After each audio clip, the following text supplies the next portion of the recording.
Hello दोस्तों, आप सभी का बहुत बहुत स्वागत है इस यूट्यूब चैनल पे। और इस वीडियो के अंदर हम हरियाणा पशु संपदा के बारे में कंप्लीट डिस्कशन करेंगे। और स्टार्ट कराएं इस वीडियो ने।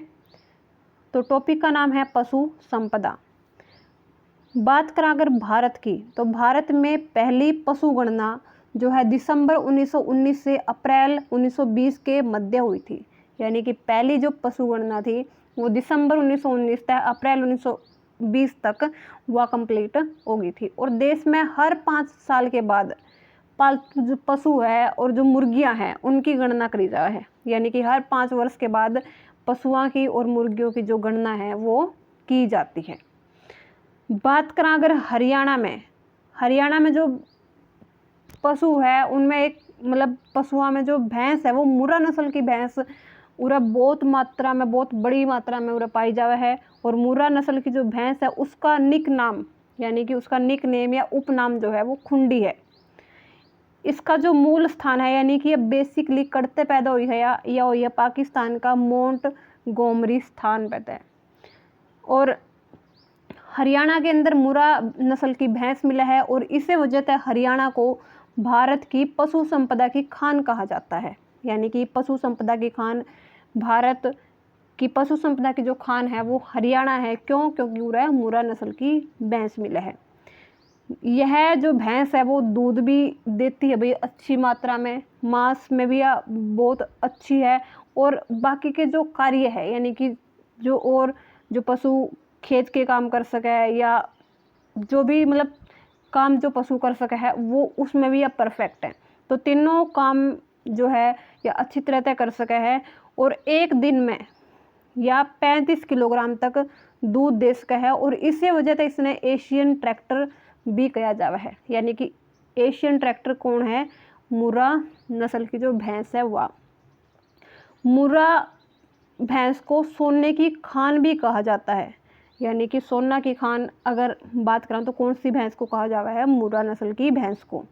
और एक कहावत भी है भाई, कहावत कौन सी है कि जिसके घर काली उसके घर सदा दिवाली। तो जिसके घर काली उसके घर सदा दिवाली। जो यह कहावत है या किस भैंस के लिए प्रचलित है? मुर्रा नस्ल की भैंस के लिए। तो ये अपनी भैंसा की बात। अगर ये बात करें पे गाय, तो गोवंश में हरियाणा की जो साहिवाल है और जो थार पारकर है, ये जो गाय है वो बहुत प्रसिद्ध है। तो हरियाणा की साहिवाल व थार पारकर जो नस्ल की गाय है वो बहुत ज़्यादा फेमस है।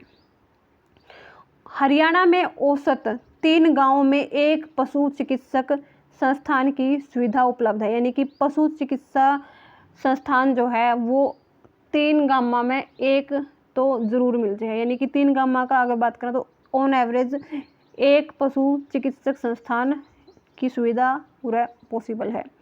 और वर्तमान में अगर दुधारू पशुओं की बात करें जो उनसे दूध देवे, तो उनमें करीब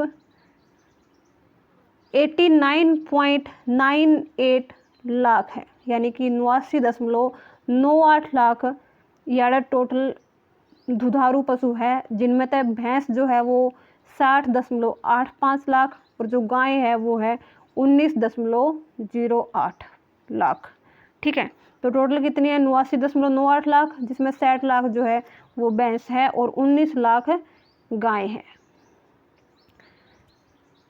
प्रति व्यक्ति दुग्ध उपलब्धता की दृष्टि से देश में हरियाणा का कौन सा स्थान है? सेकंड। और कितनी दुग्ध उपलब्धता है एक व्यक्ति के लिए? तो यह है 950 ग्राम। और राष्ट्र में कितनी है? 325 ग्राम। ठीक है, यानी कि एक व्यक्ति जितने भी व्यक्ति अगर टोटल बात करें तो 950 ग्राम यार इतना दूध हो है कि 950 ग्राम हर एक व्यक्ति ने उपलब्ध हो जाए। और अगर बात करें देश की तो 325 ग्राम का एवरेज है। हरियाणा को देश के मिल्क पेल भी कहा जाता है। यानी कि हरियाणा को देश का मिल्क पेल के रूप में भी जाना जाता है। और राज्य में जो दूध उत्पादन है वो 80% जो है भैंसों से प्राप्त होता है। यानी कि भैंसों से कितना प्राप्त हुआ है? टोटल अगर 100% है तो उसमें तो 80% भैंसों से दूध मिलेगा और बाकी का जो 20% है वो मिलेगा बाकी के जो पशु है उनसे। दूध उत्पादन को बढ़ावा देने के लिए हरियाणा सरकार ने पशुओं के लिए पीजी की व्यवस्था भी शुरू की है। ठीक है, तो पशुओं के लिए ताकि उनका दूध उत्पादन अच्छा तरीका से हो, तो इस चीज़ को बढ़ावा देने के लिए हरियाणा सरकार ने पशुओं के लिए पीजी की व्यवस्था की है। उसके बाद अगर बात करें यहाँ पे हरियाणा के अंदर जो पशु चिकित्सक एवं पशु विज्ञान विश्वविद्यालय है, यानी कि वेटनरी और एनिमल साइंस यूनिवर्सिटी है, तो कहाँ पे है वो, उसका एक्चुअल में नाम क्या है, तो 4 फरवरी 2010 को आयोजित कैबिनेट बैठक में निर्णय लिया गया जिसमें पशुधन हेतु विश्वविद्यालय हिसार में जो है स्थापित किया गया, यानी कि पशुधन के लिए जो विश्वविद्यालय है वो हिसार में स्थापित किया गया और इसका जो नाम है वो लाला लाजपत राय पशु चिकित्सा एवं पशु विज्ञान विश्वविद्यालय रखा गया। यानी कि 4 फरवरी 2010 को कैबिनेट की बैठक हुई, उसमें निर्णय लिया गया कि हरियाणा में पशुधन जो है उनके विकास के लिए, उनकी जो है उनको बढ़ावा देने के लिए यहाँ एक यूनिवर्सिटी की ज़रूरत है और उसका नाम रखा गया लाला लाजपत राय पशु चिकित्सा एवं पशु विज्ञान विश्वविद्यालय। और इस तरह 6 महाविद्यालय भी हो गए जो इससे रिलेटेड हो गए, यानी कि इसका अंडर में 6 जो है महाविद्यालय है, कॉलेजेस है जो ये काम करेंगे पशुओं से रिलेटेड। तो कौन कौन से वो कॉलेज है, तो पहला जो कॉलेज है वो है पशु चिकित्सा विज्ञान महाविद्यालय, कॉलेज ऑफ वेटनरी साइंस, तो पहला तो यो है। दूसरा है पशु विज्ञान महाविद्यालय, कॉलेज ऑफ एनिमल साइंसेस। उसके बाद थर्ड है पशु जैव तकनीकी संस्थान, इंस्टीट्यूट ऑफ एनिमल बायोटेक्नोलॉजी। उसके बाद फोर्थ जो है वो है पशु चिकित्सा स्वास्थ्य एवं जैव मेडिकल अनुसंधान संस्थान, तो institute of veterinary public health and bio medical research.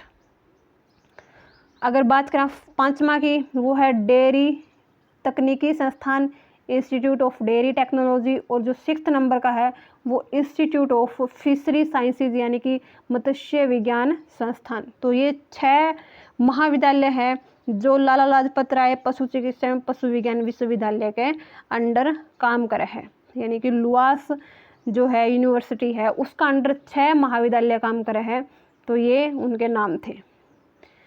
उसके अलावा सोनीपत में और भिवानी में, यानी कि एक सोनीपत में है और एक भिवानी में है, सुपर स्पेशलिटी हॉस्पिटल जो है वो यार बनाया गया है, सुपर स्पेशलिटी जिसने पॉलीक्लिनिक भी बोलते हैं। तो सोनीपत और भिवानी में क्या है, एक सुपर स्पेशलिटी हॉस्पिटल या पॉलीक्लिनिक जो है यार बन रहा है।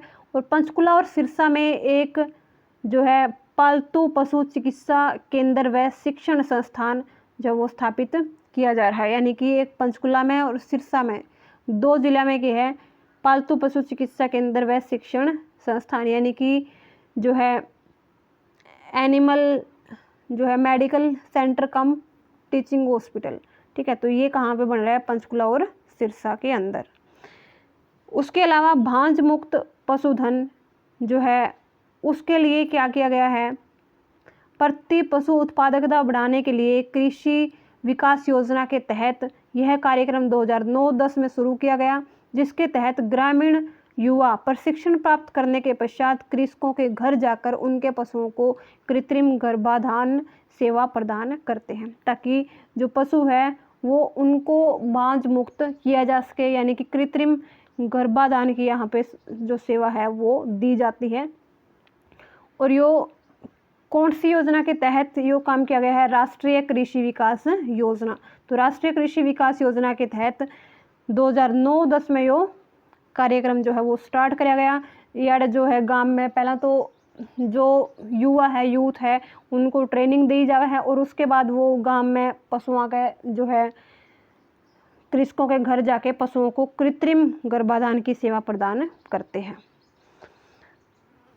उसके बाद थोड़ी सी इन्फॉर्मेशन और है, हरियाणा चिकित्सा टीकाकरण संस्थान, हरियाणा में जो वेटनरी वैक्सीन इंस्टीट्यूट है वो कहाँ पर है, वो है हिसार में। यानी कि वेटनरी पशुओं का जो टीकाकरण है, पशुओं के अंदर जो वैक्सीन्स वगैरह लगवाने का जो संस्थान है वो हिसार के अंदर है।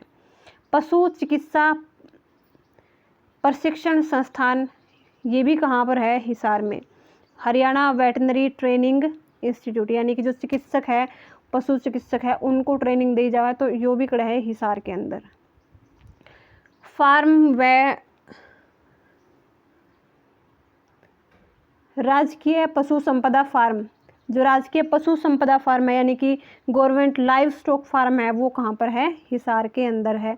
उसके अलावा जो चारा बीज फार्म है, फोडर सीड फार्म, वो भी कहाँ है, चारा बीज फार्म, तो ये भी कहाँ है, ये भी हिसार के अंदर है। ठीक है। उसके बाद नारनौल में एक वीर्य बैंक स्थित है। वीर्य बैंक जो है वो कहाँ पर है, नारनौल के अंदर। हिसार, गुरुग्राम और जगाधरी में स्पर्म सेंटर, जो स्पर्म केंद्र है वो स्थित है। हिसार में, गुरुग्राम में और जगाधरी में क्या है, स्पर्म सेंटर। उसके बाद जो अपना CIRB है, केंद्रीय भैंस अनुसंधान संस्थान, ये कहाँ पर है, हिसार के अंदर है। Central institute for research on buffaloes, तो इसकी स्थापना जो है नेशनल हाईवे 9 पर करी गई है और 1 फरवरी 1985 को जो है ये स्थापित किया गया था। और इसका एक सब कैंपस भी है, कहाँ पर है वो, पंजाब के पटियाला ज़िले में बीर दोसांझ नाभा में स्थित है ये। ठीक है। और यहाँ पर क्या है, सीमन फ्रीजिंग लेबोरेटरी भी प्रेजेंट है, यानी कि सीमन जो है उसको फ्रीजिंग पॉइंट पर रखने के लिए एक लैब है, वो कहाँ पर है, पंजाब के पटियाला में। ठीक है। तो ये आपको ध्यान में रखना है। उसके अलावा अगर बात करें तो नेशनल रिसर्च सेंटर ऑन इक्विन्स, यानी कि घोड़ों के लिए अनुसंधान संस्थान कहाँ पर है, ये भी हिसार के अंदर है। कब, किस योजना के तहत ये बनाया गया था, 7वीं पंचवर्षीय योजना के तहत 7 जनवरी 1986 को। यह संस्थान भारतीय कृषि अनुसंधान परिषद ICAR की सदस्यता में जो है घोड़ों के स्वास्थ्य व उत्पादन पर अनुसंधान हेतु सिरसा रोड हिसार में ये स्थित है। यानी कि यो कौन सा मार्ग पर है, यड़े हिसार में महाराजा अग्रसेन मार्ग पर ये स्थापित किया गया है। और इसका भी एक सब कैंपस है, इसका भी एक सब कैंपस है, वो कहाँ पर है, बीकानेर राजस्थान में। ये 1989 में ये स्थापित किया गया था। यानी कि 1986 में तो ये राष्ट्रीय असव अनुसंधान केंद्र स्थापित किया गया और 1989 में इसका जो सब कैंपस है वो बीकानेर राजस्थान में स्थापित किया गया है। तो ये हो गया अपना राष्ट्रीय असव अनुसंधान संस्थान। उसके बाद जो भेड़ है उनके पालकों को, यानी कि जो उनको पालते हैं, को मध्यस्थों के शिकंजे से बचाने के लिए, यानी कि जो बिचौली होते हैं वो बहुत ज़्यादा कमीशन जो है उनसे, यानी कि बहुत ज़्यादा उनका शोषण कर देते हैं एक तरह से, तो उनको उस शिकंजे से बचाने के लिए हिसार और लोहारू में 2 वूल ग्रेडिंग कम मार्केटिंग सेंटर स्थित हैं। यानी कि 2 जो है ये सेंटर स्थापित करे हैं, वूल ग्रेडिंग कम मार्केटिंग, यानी कि यार जो है ऊन जो है वो खरीदी जा है, जो पालक है, भेड़ पालक है, वो अपनी ऊन यहाँ पे बेच सकते हैं। तो ये कहाँ पर है, हिसार और लोहारू के अंदर। तो ये आपको ध्यान में रखना है। उसके अलावा 2 यहाँ पर राज्य स्तरीय सुअर फार्म भी है, एक तो अम्बाड़ा में है और एक हिसार में है। और यहाँ पर यॉर्कशायर यो एक सुअर की नस्ल है, जिसके सुअर याड़ा उनका रिप्रोडक्शन याड़ा कराया जावा है, यानी कि उनका प्रजनन होता है यहाँ पर। और इसके अतिरिक्त राज्य में 12 पिगरी एक्सटेंशन सेंटर, ठीक है। तो पिगरी यानी कि ये सुअर के लिए एक्सटेंशन सेंटर है, हरियाणा के अंदर कितने हैं, 12। और 2 सुअर जो है राज्य स्तरीय सुअर फार्म कहाँ पर है, अम्बाड़ा और हिसार के अंदर। उसके बाद हरियाणा पशुधन विकास बोर्ड जो है, Haryana live stock development board, तो हरियाणा में मुख्यतः गोवंश और भैंस वंश के प्रजनन व विकास हेतु 12 और 13 जनवरी 2000 को सरकार ने हरियाणा पशुधन विकास बोर्ड की स्थापना की है। तो हरियाणा पशुधन विकास बोर्ड कब स्थापित हुआ है, 12-13 जनवरी 2000 के अंदर, ताकि जो गोवंश है या भैंस वंश है उनके प्रजनन और जो उनकी डेवलपमेंट है वो अच्छी तरह से हो सके। और ये कहाँ पर है, इसकी स्थापना की गई है पशुधन विकास बोर्ड की पंचकुला के अंदर। उसके बाद रोहतक में कैटल फीड प्लांट स्थित है, तो ये बात भी आपको ध्यान में रखनी है, कैटल फीड प्लांट कहाँ पर है, रोहतक के अंदर। उसके अलावा हरियाणा के 15 जनपदों में पशु बीमा योजना भी लागू की गई है, यानी कि कितने यहाँ पर कितने जनपदों में पशु बीमा योजना लागू की गई है, 15 जनपदों में। हरियाणा देश का पहला व अकेला राज्य है, पहला और अकेला राज्य है जहां अनुसूचित जाति के लोगों के पशुओं के लिए, यानी कि जो शेड्यूल जो कास्ट होती है या बैकवर्ड जो कास्ट होती है, उनके वो लोग अगर पशुपालन करते हैं तो उनके पशुओं के लिए मुफ्त बीमा योजना यहाँ पर स्टार्ट करी है। और ये हरियाणा जो है ऐसा करने वाला पहला और अकेला ऐसा राज्य है। तो ये भी बहुत इम्पोर्टेंट पॉइंट यहाँ पर बन जाता है HSSC के पॉइंट ऑफ व्यू से। उसके अलावा अगर बात करें एस्केड योजना, एस्केड योजना के तहत क्या होता है, इसके अंदर जो मुंह और खुरप का जो रोग हो जाता है पशुओं के अंदर, तो उसकी रोकथाम के लिए यहाँ पर बड़ी मात्रा में वैक्सीनेशन जो प्रोग्राम है वो यहाँ पर चलाया जाता है। किस योजना के तहत, एस्केड योजना के तहत। उसके बाद थोड़ा बात कर लेते हैं भाई कौन से ज़िले में कौन सा पशु ज़्यादा जो है सबसे ज़्यादा पाया जाता है। तो अगर बात करें सूअर, तो ये सोनीपत में बहुत ज़्यादा जो है इसकी संख्या देखने को मिलती है। भैंस जो है वो भिवानी और हिसार और जींद में बहुत ज़्यादा अमाउंट में जो है संख्या में ये मिलती है। भेड़ की बात करें तो भिवानी और हिसार में ही। बकरी सबसे ज़्यादा महेंद्रगढ़ में है, उसके बाद भिवानी के अंदर। घोड़े जो है वो महेंद्रगढ़ और भिवानी में बहुत, सॉरी जो बकरी है वो महेंद्रगढ़ भिवानी में, और घोड़े जो है अम्बाड़ा और करनाल में बहुत ज़्यादा अमाउंट में ये मिलते हैं। अगर बात करें खच्चर, तो ये भिवानी और झज्जर में बहुत ज़्यादा मात्रा में मिलते हैं, यानी कि सबसे ज़्यादा कहाँ पर है, भिवानी के अंदर, उसके बाद झज्जर के अंदर। गधे अगर देखें तो वो है भिवानी और गुरुग्राम के अंदर, तो गधों की जो संख्या है वो भिवानी में सबसे ज़्यादा है, उसके बाद गुरुग्राम में। ऊँट की अगर बात करें तो भिवानी में सबसे ज़्यादा है, उसके बाद सिरसा में सेकंड नंबर पे। कुत्ते सबसे ज़्यादा गुरुग्राम के अंदर है और फिर सेकंड नंबर पे सिरसा के अंदर। और अगर बात करें सर्वाधिक पशुधन, तो हरियाणा में सबसे ज़्यादा पशु है भिवानी के अंदर, उसके बाद हिसार और फिर जींद। वही अगर बात करें कैटल, तो ये सिरसा के अंदर है और सेकंड नंबर पे हिसार के अंदर ज़्यादा है। और वर्तमान पशु गणना में पालतू बिल्ली को पहली बार जो है गणना में शामिल किया गया, यानी कि पहली बार जो है बिल्ली की गणना भी की गई है। कौन सी बिल्ली, पालतू बिल्ली। तो ये पॉइंट भी आपको ध्यान में रखना है। अब थोड़ा डिस्कस कर लेते हैं पशुधन बीमा योजना के ऊपर। हरियाणा सरकार ने पशुपालकों के लिए पशुधन बीमा योजना की घोषणा की है। और यह घोषणा कब की गई थी भाई, जो तत्कालीन पशुपालन और डेयरी विकास मंत्री थे श्री OP धनखड़, उन्होंने झज्जर में 2016 में जो बहुतकनीकी संस्थान है झज्जर में, उसके प्रांगण में घोषणा की थी पशुधन बीमा योजना की। तो इसके तहत क्या फैसिलिटी मिलती है, तो सबसे पहली बात तो यह योजना अनुसूचित जाति के पशुपालकों के लिए निःशुल्क है, यानी कि जो अनुसूचित जाति के जो पशुपालक है उनके लिए ये फ्री में जो है यहाँ पर बीमा पशुओं का होता है। उसके अलावा गायें, भैंस, सांड और ऊँटों के लिए 100 रुपये के प्रीमियम पर बीमा प्रदान किया जाता है। तो इस योजना के तहत 100 रुपये जो है प्रीमियम पर बीमा जो है वो दिया जाता है। उसके अलावा अगर बात करें भेड़, बकरी और जो सूअर है, भेड़, बकरी और जो सूअर है, उनके लिए 25 रुपये की प्रीमियम पर 3 वर्ष की अवधि के लिए बीमा यहाँ पर प्रदान किया जाता है। तो ये बातें आपको ध्यान में रखनी है। हरियाणा के पशुपालन और डेयरी विभाग ने पशुधन बीमा योजना के तहत 1 लाख मवेशियों को शामिल करने का लक्ष्य किया है, यानी कि जो हरियाणा का पशुपालन और डेयरी विभाग है उसने ये लक्ष्य निर्धारित किया है कि इस योजना के तहत, जो पशुधन बीमा योजना है उसके तहत 1 लाख मवेशियों को शामिल कर लिया जाएगा। तो भी इस टॉपिक में इतना ही। भी वीडियो आपको कैसी लगी, अपनी जो सजेशन आप ज़रूर दें। Thank you.